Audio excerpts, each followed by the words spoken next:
What's going on, people? Myke C-Town here with another episode of Records and Ramblings. I got some records to show y'all, so let's jump right into that. The first record I want to show y'all, this is the Riverhead soundtrack by Ulver. And there's actually a funny story with this. Maybe not funny, but there's a story. I'll go ahead and show you this one first, though. Here's the front cover, back cover. Came with this really nice insert here. And the copy I got's on this white and gray marble. Very, very nice. Now, the story comes in where this is actually the third copy of this record that I got. I ordered this straight from the label House of Mythology. Great label, puts out great albums. And the first one that I got was this one. And, you know, it came from overseas, so it gets tossed around, banged around. And it came with splits on the top and on the side. Now, me being a fucking anal collector, I did email them. I didn't expect anything out of it, but I was just like, hey, you know, for future orders, you guys should take the records out of the sleeves when you send them, because that way this won't happen. Some of us don't care, but some of us are really, really, really particular about how our sleeves look. And the guy wrote back and was just like, I'm so sorry. Really, really nice guy. I'll send you a new copy out ASAP. I really, really, really apologize for this. And I was like, all right, man, that's cool. I didn't really expect that, but yeah. So they sent me another copy, which is this one. And can you tell what they did not do? They did not take the record out of the sleeve as I requested, and look what happens. Once again, fucking seam splits. So at this point, I just wrote him again. I did not want or expect a refund or a replacement. I was just like, look, I got the replacement, thank you very much. However, you guys still did not take the record out of the sleeve, and it has splits again. I don't expect anything out of this, but for future orders, and for the sake of everyone else ordering from your label overseas, please take the records out of the sleeve so this doesn't happen. So I didn't check my email for a couple days, and I must have missed their response, but I ended up getting a third copy, which is in perfect condition, because this time they took the record out of the sleeve and they shipped it in some big oversized ass box too. Which, look, I appreciate it, but I don't know what to do with these other two. I'm probably going to send the sealed one back if they want it. I don't know what they're going to do with that one. But the one that I did open, I might trade off. So if anybody wants to trade something for that, the only thing wrong with it, like I said, is there's a split on the top and on the side. If you don't really care, you just want the record, let me know, man. We can work something out. But yeah, if you haven't heard that record, it's amazing, man. Really dark soundtrack that's... It's dark and haunting, but it's also scary, and it's beautiful. It's a great record, so if you haven't listened to it, at least go give it a listen, because it's fantastic. The next record I'm going to show you, this is Arktika with Symmetry, and prior to buying this, I had never actually heard of Arktika. This is an interesting record that I found at a record store, and I picked it up just based off of the cover art, and when I looked them up, it said that they were a sludge band, and I listened to them, and I was like, this is not a sludge band. This is a German post-rock band. Maybe they were a sludge band before this. I haven't listened to any of their previous material, but this record itself, definitely not sludge. This is post-rock with a lot of like 90s emo. I feel like if you like the band Envy, you would really, really like the Japanese Envy. You would really like this band. It has some Envy-ish kind of parts, some ISIS-ish type of parts. This is on clear vinyl. I haven't looked this up. I don't know if it's rare. I don't know what it's limited to, whatever. But yeah, man, this is a really, really, really cool record. Really great instrumentation. The vocalist is really interesting. He has that same kind of, you know, cracked vocals that the dude from Envy has. And yeah, this is a really, really cool record. And I really need to do some more research into these guys. Next record I'm going to show you, this is Armand with Furtive Moments, or Furtive Moments, whatever. Either way, this is some great indie rap. It's, for those of you that listen to indie rap, it's Billy Woods and Elucid.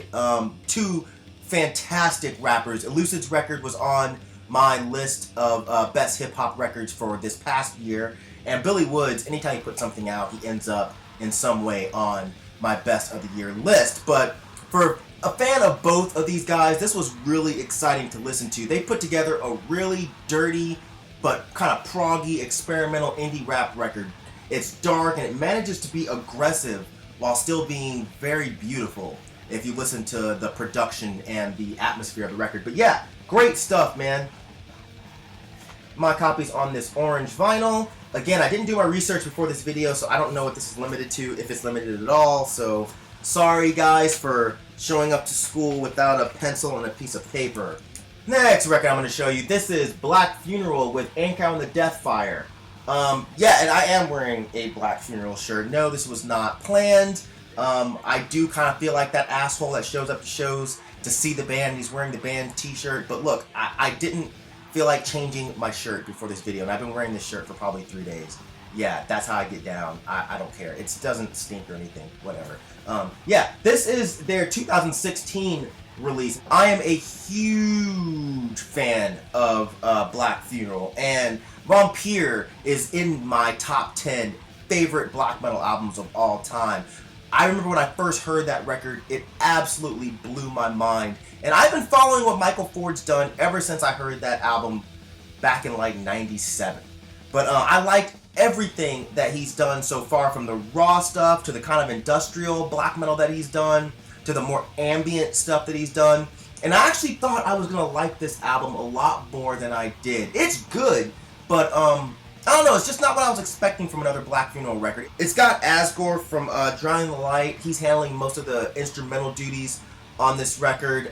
So yeah, it ends up sounding just like a Drowning the Light record with a different singer. And a lot of you guys love Drowning the Light, so you would be like, oh, that sounds like a great idea. But, I mean, I like Black Funeral, and I kind of wanted something that sounds like the other Black Funeral records. It's still, don't get me wrong, this is still a fantastic record.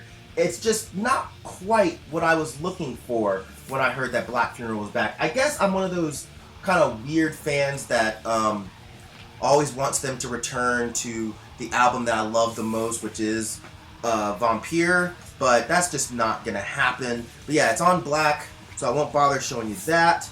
Here's this nice, solid insert here with the Black Funeral logo watermark, which is really nice. And there's a poster of the album art that I don't feel like opening up. But yeah, if you've not heard this record, but you like Drowning the Light a lot, definitely give this a shot, because I feel like this will be right up your alley. Still dark, still evil, still raw, still good. But I don't know. Just hasn't really clicked with me, meshed with me yet. And the last record I'm going to show you in this edition of Records and Ramblings, this is Hypnopazuzu with Create Christ Sailor Boy.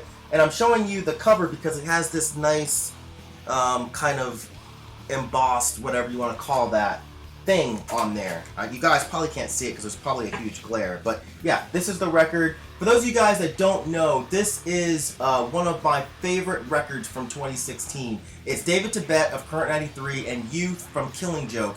And it's this great experimental, kind of droney, neoclassical stuff. If you're a Current 93 fan, this is more like Sleep Has His House era Current 93. But yeah, just a beautiful record. 500 copies. They came on 2 different covers, one with the Youth cover and one with the David Tibet cover. And you guys know how I'm a David Tibet fanatic, so of course I got his cover.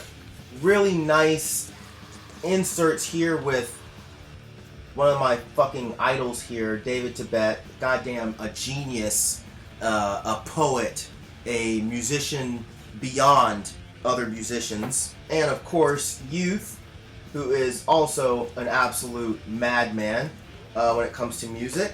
And it came with this really nice insert here with lyrics on the inside and artwork that I'm almost positive is David Tibet's on the outside. The records are on this nice kind of maroon, purple-ish swirl, magenta, whatever you want to call it. But yeah, it's actually a 3-sided record, and I'm not sure if you can see. This is the 4th one. It's actually etched. Can you see that? It's really fucking cool. It's etched with some of David Tibet's artwork, which I think is just fucking awesome. This, I believe, is limited to 500 copies, and maybe even less than that, maybe 400 copies.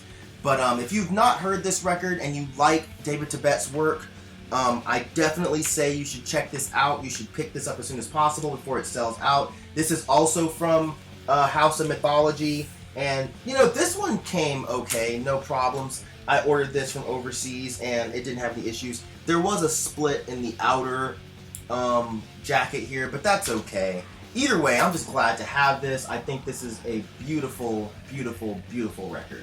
So that's it for this edition of Records and Ramblings. Hope you guys enjoyed it.